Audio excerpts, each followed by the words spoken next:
drone strike, the General Staff of the Armed Forces of Ukraine claimed.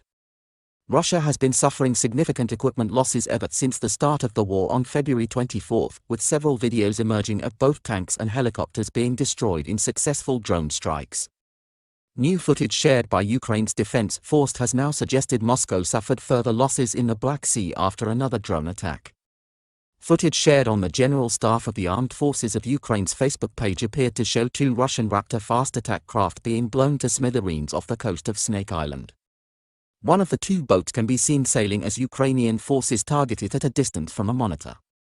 The footage second later shows a considerable conflagration destroying the first ship, with the video later cutting to video of an unmanned drone. Chief of General Staff Valery Zaluzhny said the boats were destroyed at dawn. He wrote on Facebook, two Russian Raptor-class boats were destroyed at dawn today near Zminy, Snake Island. The Raptor boats were being used to help the Russian military evacuate, it has been claimed. Ukraine's Operational Command South said, the strikes came as the enemy tried to carry out the evacuation and replenishment of personnel. It comes as the UK's ambassador to Ukraine has said she feels comfortable returning to Kiev despite Russian threats against diplomats in the Ukrainian capital. Melinda Simmons arrived in Kiev late on Friday, following the announcement last month that Britain would be reopening its embassy in the city in a show of support for Ukraine's fight against the Russian invasion. Her return comes after Moscow threatened a proportional response against Britain for backing Ukrainian strikes behind Russian lines, hinting at possible strikes at British sites in Kiev. In an interview with The Observer, Ms. Simmons said that while she was well aware of the risk of returning to the capital, it absolutely feels like the right place to be. She told the paper, "I'm not minimizing the risk. I'm not discounting it. You have to take it into account, but I'm still here.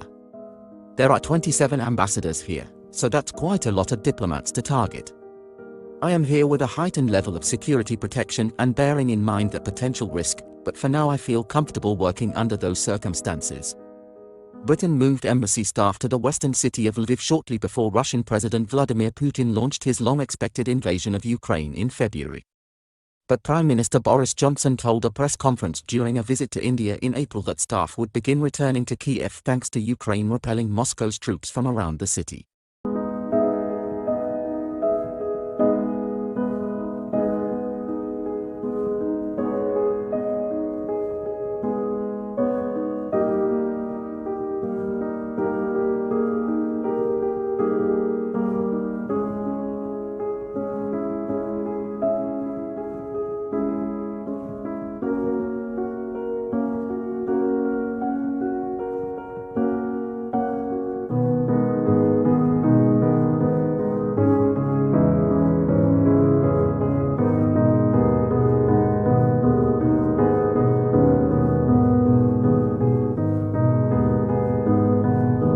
He said, "The extraordinary fortitude and success of President Zelensky and the Ukrainian people in resisting Russian forces in Kiev means that I can today announce shortly, we will reopen our embassy in Ukraine's capital city.